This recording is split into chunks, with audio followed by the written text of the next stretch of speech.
They laughed when she picked up the rifle. An old woman at a top-tier shooting range? To them, it was a joke. But by the time her finger touched the trigger, those smirks would vanish, and they'd realize too late. They were standing in the presence of a legend. Not a chance, the young instructor scoffed, as the elderly woman gently lifted the rifle from the bench. Around him, the elite marksmen exchanged smug grins, watching her hands tremble ever so slightly. What they missed were her eyes, calm, sharp, quietly calculating. They'd never seen anyone like Martha before, but they were about to learn why underestimating a 72-year-old woman was the worst decision they could make. The morning sun painted long shadows over the Stonefield Tactical Range, one of Wyoming's most elite training grounds. American flags waved in the breeze as a convoy of black SUVs pulled into the lot. 6 men climbed out, clad in tactical gear and military-grade confidence. They were the Silver Eagles, known across the country for their precision and their egos. Martha Klein arrived in a quiet, older sedan, parking a few spots away. With her silver-blonde bob, soft features, and lined skin, she looked more like someone's grandma than a gunslinger. Her clothes were modest. A beige jacket, blue blouse, simple slacks, and practical shoes. Nothing about her said she belonged on a firing range. As she stepped inside, conversation slowed. People turned. A few eyebrows raised. The receptionist blinked in surprise. "Can I help you, ma'am?" she asked kindly. "The birdwatchers meet on Tuesdays." Laughter trickled through the room. Martha only smiled. "I'm here for the precision rifle course," she said, her voice steady. "Martha Klein." The receptionist double-checked her screen. "Ah, yes, here you are. First time." Martha nodded as she signed the waiver. "My nephew booked it as a birthday gift. Told me I ought to try new hobbies." Behind her, more chuckles, more whispers. She heard every word, even if they thought she couldn't. Then came Brandon Price, head instructor. All muscle, tight t-shirt, and smooth arrogance. He walked like he owned the place, and he was about to meet someone who didn't need to talk big to shoot straight. "Mrs. Klein, I'm Brandon. I'll be your instructor today." His voice was friendly enough, but I could hear the smirk behind it. "Ever fired a rifle before?" I adjusted my glasses with a polite smile. "Oh, it's been quite a while. I might need a little refresher." Brandon gave a nod, hiding a sigh that didn't quite stay hidden. "No problem," he said, with a reassuring tone that felt more like a lecture. "We'll start with the very basics. Safety first, okay?" He spoke slowly, and loudly too, like he thought I couldn't keep up. I just smiled again. "That sounds just right." The outdoor rifle range stretched a full 1,000 yards, lined with steel targets at varying distances. The Silver Eagles were already stationed at the prime spots, their high-end gear laid out with almost military precision. They were prepping for the regional championship, a big-deal competition that pulled in the sharpest shooters in the country. Brandon led me down to the far end of the range, far away from the serious action. Once we got to our lonely little station, he started walking me through the absolute fundamentals, like he was reading from a beginner's guide for toddlers. "This part's called the stock. This here's the trigger. Never aim at anything you don't want to hit," he explained, carefully over-enunciating each word. "Thank you, dear," I said with a pleasant nod, letting him walk me through stance and breathing, like I hadn't already been through this decades ago. That's when Landon Cross wandered over, the leader of the Silver Eagles himself. I could feel his curiosity from a mile away. He watched as Brandon adjusted my arms, repeatedly correcting my grip. "First time shooting, ma'am?"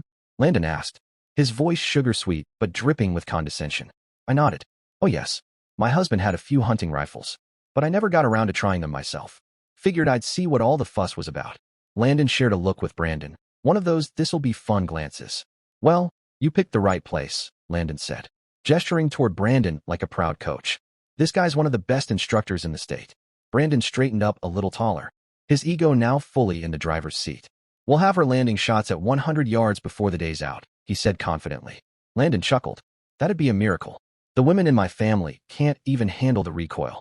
He gave Brandon a light pat on the shoulder and walked off toward his team, who were all watching from a distance with smug little grins.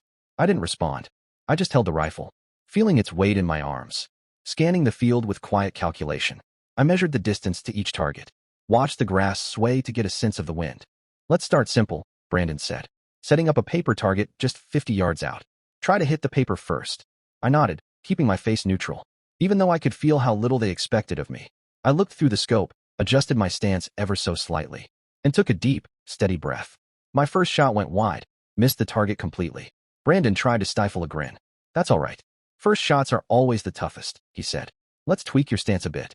I let him adjust me, nodding along, though I already knew what I'd done wrong. The rifle was unfamiliar. The trigger pull was heavier than I expected. I was feeling it out, getting a read. And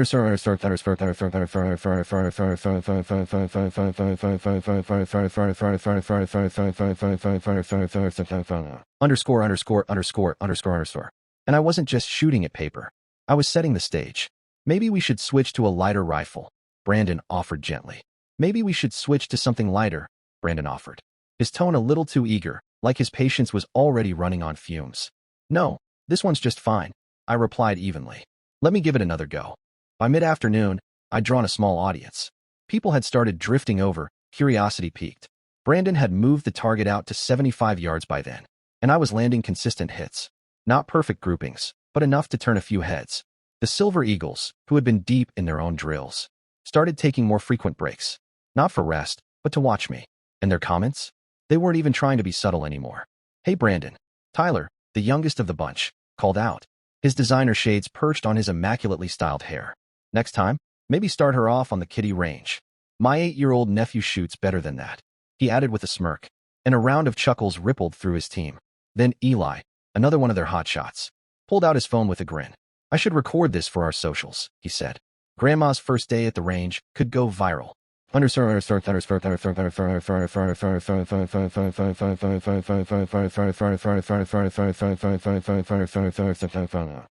underscore. I kept my eyes forward, pretending I didn't hear a word. Instead, I focused on my breath. Deliberate, calm, and just inaccurate enough to keep up the act. I'd played this role before. Sweet, clumsy, out of place, but never in a setting quite this loud or full of ego. Still, this was nothing compared to where I'd done it before.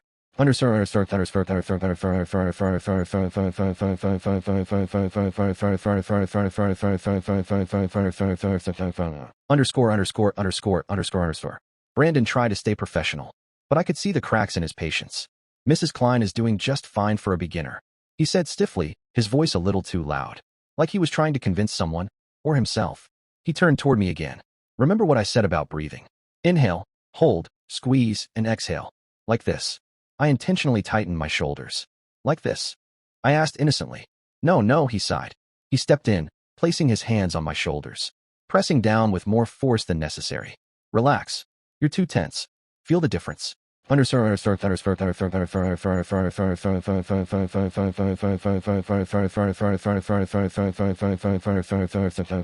Underscore underscore. Out of the corner of my eye, I spotted a woman across the range, maybe in her 30s, rifle slung across her back, watching the scene unfold. Her brow furrowed as she took it all in. When our eyes met, she gave me a quick, quiet nod, a look of understanding, maybe even respect, before turning back to her own target. Underscore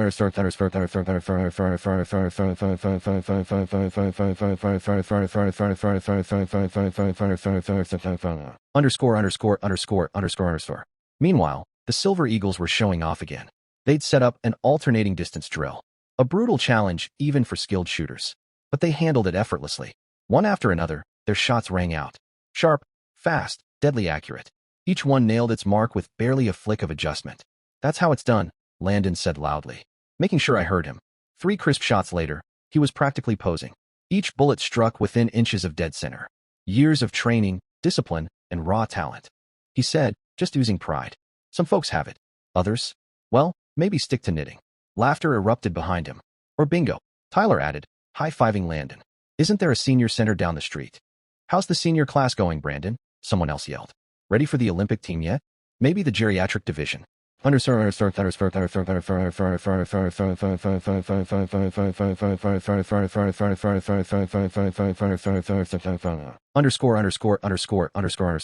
But I didn't flinch, because the moment they stopped laughing was coming faster than they could reload. Eli exaggerated a shuffle, pantomiming a walker, hunched over and laughing like a kid at recess. Brandon's jaw tightened. Being paired with an elderly beginner was clearly starting to eat at him. Especially in front of the elite crowd, he wanted so badly to impress. Martha noticed it all. The tension behind his eyes, the push and pull between his role as a professional instructor, and his need for approval from the Silver Eagles. Let's try something else, he said curtly, his voice now clipped and brisk. I'm setting up a larger target at 100 yards. Don't worry about the bullseye. Just try to land anywhere in the circle. Her first shot missed entirely. Another wave of snickers rolled down the line. Did you forget your glasses at home, Grandma? Eli called out.